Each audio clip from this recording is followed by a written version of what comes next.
Baik, teman-teman, sekarang kita mulai saja untuk materinya. Jadi seperti yang Ayah Edi katakan tadi, kita lebih banyak berdialog ya Ayah ya.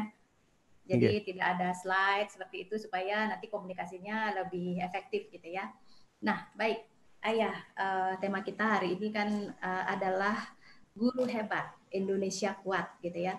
Dan banyak sekali teman-teman yang berprofesi sebagai guru dan juga bukan berprofesi sebagai guru hadir di sini dengan antusias sekali. Kira-kira yang sudah terdaftar di kepesertaan panitia kemarin sekitar 800 orang dan saya lihat ada beberapa orang yang posting di kolom chat mohon live untuk ikut di di live streaming kita di YouTube ya. Jadi kalau teman-teman mau mengikuti di YouTube juga bisa gitu ya. Nah, Baik. Ayah mendengar kata guru gitu. Kalau ayah dulu bukan tidak pernah belajar sebagai guru, tetapi menikmati sekali profesi, artinya profesi ya apa kegiatan sebagai seorang pengajar seperti sekarang ya guru gitu ya. Nah, apa sih sebenarnya arti kata guru? Karena kalau sebelum-sebelumnya saya mendengar guru atau mungkin juga beberapa teman di luar sana yang mendengar kata guru mungkin akan terkonotasi dengan seseorang atau sosok yang mengajar di depan kelas gitu ya atau mengajar di sekolah di lembaga pendidikan gitu. Tapi seiring dengan berjalannya waktu, pemahaman-pemahaman mulai meningkat, ternyata makna dari guru ini mungkin bisa lebih dalam ya, bukan hanya sekedar seorang pengajar gitu. Nah, yang ingin saya tanyakan, apakah setiap guru itu adalah pengajar dan setiap pengajar itu adalah guru?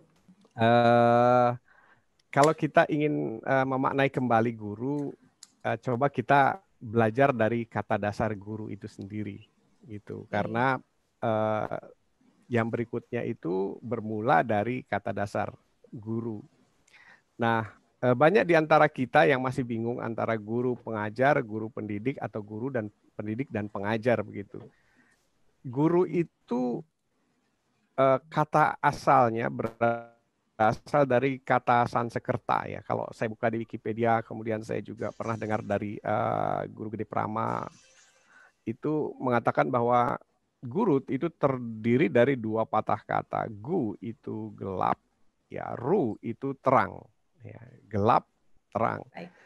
Jadi maknanya kurang lebih adalah orang yang mampu membawa dari kegelapan menuju pencerahan gitu. Jadi siapapun orang yang mampu melakukan itu, maka dia sebenarnya adalah guru. Nah, Oke. kemudian ada lagi pemaknaan dari bahasa Jawa, dari bahasa Jawa ya. Orang lebih banyak tahu ini sebenarnya. Guru itu katanya digugu dan Ditiru. ditiru. Ya, digugu itu artinya dipercaya, nah, ditiru itu diteladani. Jadi orang yang kalau bicara bisa dipercaya, tingkah lakunya, attitude-nya bisa dipercaya, omongannya bisa dipercaya, kata-katanya bisa dipercaya. Itu digugu. Kemudian ru itu ditiru, tiru itu adalah teladan. Nah, teladan ya. Jadi saya belajar bahwa pendidikan ala teladan ini adalah pendidikan yang terbaik gitu. 1500 tahun yang lalu Nabi Muhammad itu pernah beliau menyatakan itu bahwa teladan adalah model pendidikan terbaik begitu. Jadi kalau kita ambil dari dua pemaknaan tadi, guru itu sebenarnya siapapun, siapapun yang dia bisa membawa orang yang pikirannya ruwet, pikirannya gundah gulana, kemudian eh, berada dalam pikiran yang gelap, itu kemudian berubah menjadi wow gitu ya, wow atau oh I see gitu. Nah itulah guru. Nah itulah sesungguhnya yang dimaksud dengan guru dari penciptaan kata guru itu sendiri.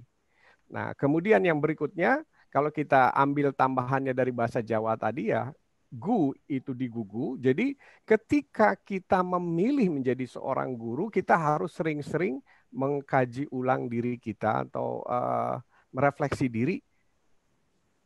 sudahkah kita menjadi orang yang bisa dipercaya? Trust, being trust atau bisa dipercaya. Kemudian, sudahkah kita menjadi teladan dalam segala hal? Ya, kalau bisa sih segala hal. Tapi setidaknya orang melihat kita ini baik begitu. Kita ini adalah contoh yang baik untuk ditiru gitu. Nah, itu guru. Nah, jadi siapapun orang yang memenuhi dua kriteria itu, maka dia guru. Maka dia guru. Nah, kemudian guru dalam bahasa Inggris itu disebutnya teacher, ya, teacher. Nah, teacher, kemudian guru dalam bahasa Timur, dalam artian wilayah Asia, guru itu biasanya lebih identik dengan master, ya, master, orang yang punya penguasaan tinggi, gitu ya. Sedangkan guru dalam bahasa Inggris lebih sering disebut teacher. Nah, disinilah kita mulai bisa menjawab pertanyaan tadi. Nah, kalau kita memaknai guru sebagai teacher, maka fungsi dia hanya sebagai seorang pengajar. Jadi pengajar itu adalah mengajari orang yang tidak bisa menjadi bisa. Ya, itu teacher atau guru dalam artian teacher. Bukan guru dalam artian gu dan ru tadi, sang pencerah.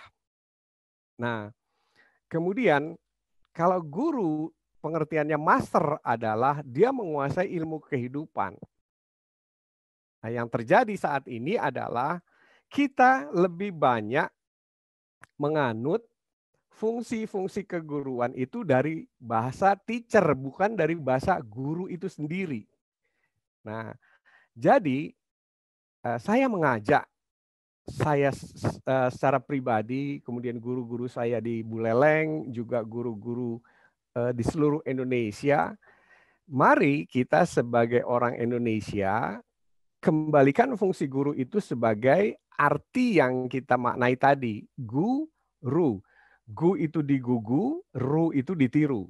Nah, atau gu itu sebagai orang yang membawa kegelapan menjadi pencerahan. Jadi itu kira-kira gambarannya, dan begini, ketika kita menjadi guru dalam artian gu dan ru, maka otomatis kita menjadi pengajar. Otomatis ya. Jadi kita sekaligus menjadi pengajar. Nah, pendidik juga pengajar. Tapi ketika kita memaknai guru itu sebagai teacher, nah, kita hanya mengajar. Jadi sebenarnya kalau menurut saya secara pribadi ketika menyelami dunia keguruan selama ya hampir 18 tahun, mestinya sebutan teacher atau guru itu lebih pantas ke pengajar-pengajar kursus. Ya, pengajar kursus yang hanya mentransfer keahlian ilmunya, misalnya kursus bahasa Inggris, kursus matematika, kursus apapun, kursus membaca. Nah, itu lebih kepada fungsi teacher. Ya.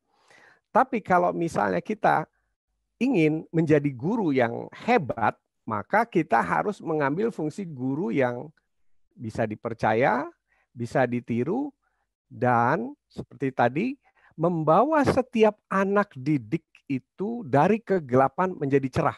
Nah, ini pengertian yang sangat dalam sekali yang saya coba kaji selama 18 tahun, dan saya coba implementasikan dalam bentuk sistematis. Baik guru di rumah sebagai orang tua ataupun guru di sekolah sebagai pendidik. Nah, seperti itu. Nah, jadi kalau seandainya saja sehari ini ya, hari ini kita sudah mulai melakukan kaji ulang pemikiran kita tentang pemaknaan guru dan kita bisa melakukan implementasi dari arti tadi, maka insya Allah saya bisa pastikan anak-anak kita itu akan menjadi anak yang luar biasa. Nah, kemudian kalau tadi Bu Ami mengatakan bahwa orang kebanyakan berpikir guru itu adalah langsung pikirannya ke sekolah ya. Guru itu adalah ke sekolah karena kita seolah-olah terformat bahwa guru itu cuma adanya di sekolah. Ya, gitu. Ya, benar-benar. Bu Guru atau Pak Guru. Nah, padahal kembali lagi ini mohon dicatat ya. Kenapa saya ulang-ulang biar kita ingat ya bahwa kembali kalau kita pada definisi guru, orang yang bisa mencerahkan, nah itu apakah hanya di sekolah? Saya pikir di rumah itu lebih utama. Karena berhubungan setiap hari, setiap waktu dalam berbagai situasi. Nah, kemudian kalau kita bicara lagi digugu, dipercaya, dan ditiru, itu di rumah sebagai orang tua, kita juga harus bisa menjadi orang tua yang bisa dipercaya sama anak dan bisa ditiru. Kan begini, guru itu tidak hanya di sekolah dan guru itu juga di rumah. Jadi orang tua sebenarnya adalah guru dan bahkan itu adalah guru pertama bagi anak kita. Kalau dalam keyakinan Islam itu di sana dikatakan misalnya begini, orang tua itu adalah guru pertama bagi anak. Jadi ibu terutama itu adalah madrasah pertama bagi anak. Madrasah itu artinya sekolah pertama bagi anak. Nah, jadi jelas-jelas bahwa sekolah itu ya di rumah juga di sekolah. Jadi tidak hanya sekolah saja, tapi rumah itu adalah identik dengan sekolah. Nah, kira-kira gambarannya seperti itu dari pertanyaan. Tanyakan, Bu Ami? Ya, baik, baik, baik. Wah, terima kasih Ayah. Ternyata makna guru itu mendalam sekali ya, bukan hanya sebagai seorang pengajar ya. Jadi guru itu adalah seseorang siapapun yang bisa mencerahkan dari kegelapan menjadi terang gitu, dan orang yang menjadi guru itu sudah seharusnya bisa dipercaya dan menjadi teladan bagi siapapun, bagi anak didiknya seperti itu ya, ya. Nah, yang menarik ini Ayah. Tadi Ayah sempat mengatakan bahwa 18 tahun di dunia pendidikan. Tetapi latar belakang Ayah tidak pernah bersekolah keguruan gitu ya, kalau tidak salah ya.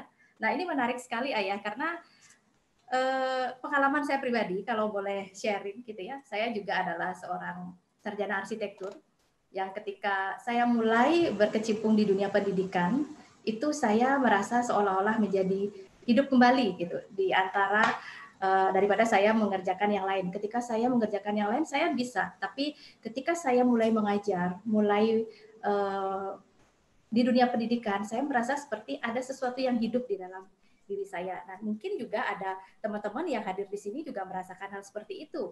Nah, yang ingin saya tanyakan, apakah guru itu adalah sebuah profesi atau justru itu adalah panggilan jiwa, Ayah? Dari pengalaman Ayah.